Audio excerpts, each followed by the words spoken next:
Ya, Ardi di New York. Ini komunitas Persiraja yang ada di sana.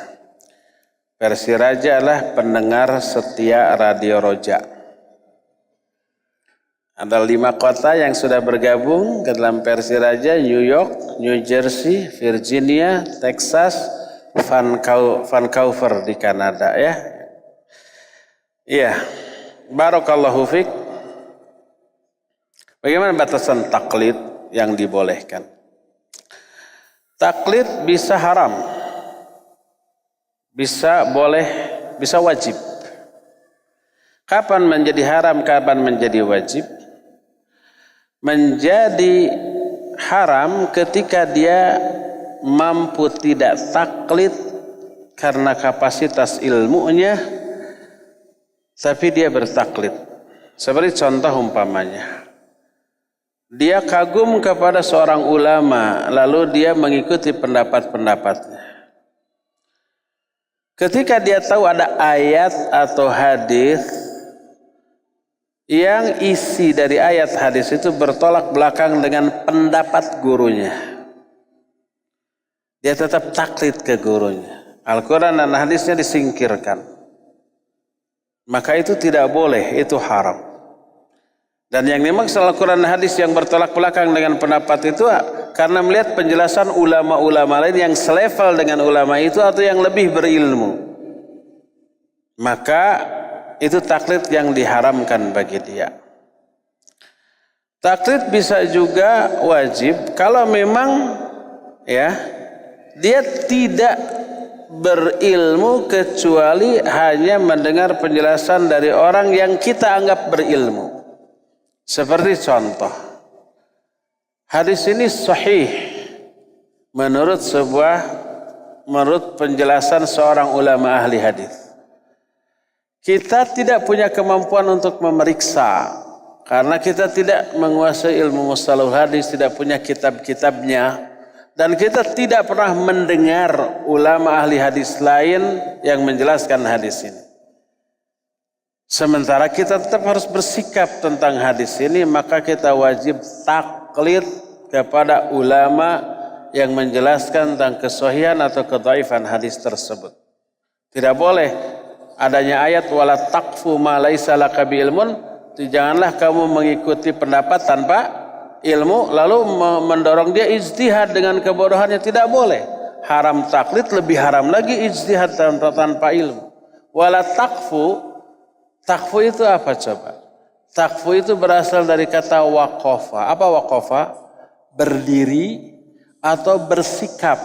Tahu nggak apa bahasa Arabnya bersikap? Sikap itu mauqif, berasal dari kata waqafa. Wala taqfu ma laisa laka bi'ilmun, jangan kamu bersikap dengan sikap yang tidak dilandasi ilmu.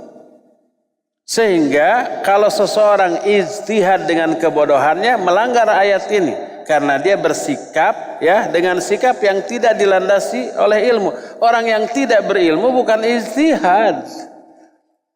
Lalu apa? Taklid kepada siapa? Kepada orang yang ahli. Ini berlaku dalam urusan dunia, juga berlaku dalam urusan agama. Coba kita nggak tahu tentang penyakit dan obat, kita sakit. Mending ijtihad sendiri, mending taklid ke dokter. Mending taklid ke dokter. Dokter, saya sakit ini apa? Ini obatnya. Udah, tidak ditanya bagaimana cara kerja obat ini. Apa begitu? Enggak kan? Udah, berapa kali dokter sehari? 3 kali. Makan dulu atau enggak? Makan dulu. Udah, langsung taklid. Apa efeknya? Sembuh. Kalau ada pasien yang mendebat, dokter, saya yang belum percaya nih. Bagaimana daya kerja obat? Kenapa ini? Kenapa tidak yang lain? Dokter kehel tuh. Udah, jangan berobat ke saya, ke sana aja. Ketika saya pernah mengantar seseorang ke dokter syaraf, lalu mengemukakan pendapat yang pernah kita dengar tentang syaraf. Apa kata dokter? Pasien ma'atu, ketika berobat ke dokter jangan terbalik.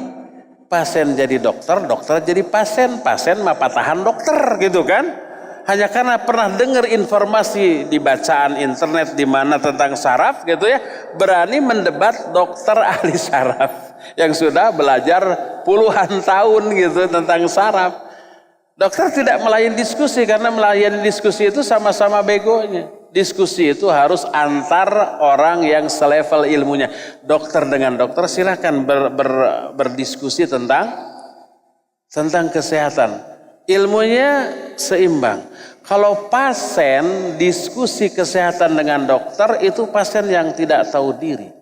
Pasien itu bukan diskusi dengan dokter tentang kesehatan, tapi konsultasi, bertanya.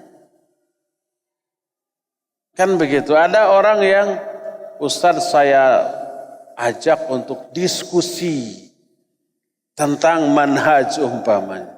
Tidak melayani, takut. Ada yang seperti itu. Mungkin benar, mungkin. Ustadz itu tidak melayani karena apa? Bukan dia itu, karena bukan ustadz. Bukan menantang diskusi atau ngajak diskusi. Tapi mestinya apa? Konsultasi, bertanya tentang manhaj kepada ustadz. Saya ajak ustadz diskusi tentang tafsir. Pernah belajar tafsir? Enggak. Bisa bahasa Arab? Enggak. Tafsir apa yang pernah dibaca? Enggak pernah. Tapi saya ingin diskusi. Itu bukan diskusi. Ngaco kalau diskusi, tidak tahu diri. Tapi apa? Konsultasi, bertanya. Sama dengan kita punya mobil rusak. Kemana kita pergi? Ke bengkel, ke montir. Apakah kita bertanya, konsultasi, ke montir atau diskusi? Konsultasi, ini kenapa? Oh begini. Oh iya. Terus baiknya gimana? Gini, nurut. Walaupun dia harus keluar uang banyak. Nggak ada orang, gimana? Oh menurut saya mah begini. Nggak percaya, saya bongkar sendiri. Kan gitu. Itu tambah rusak mobilnya, ya. Kalau untuk urusan dunia saja kayak begitu, apalagi untuk urusan agama, ya. Jadi lebih baik taklid kepada ahlinya daripada ijtihad sendiri dengan kebodohan kita. Itulah batasan antara boleh atau tidaknya seseorang taklid terhadap sesuatu. Wallahu a'lam bishawab.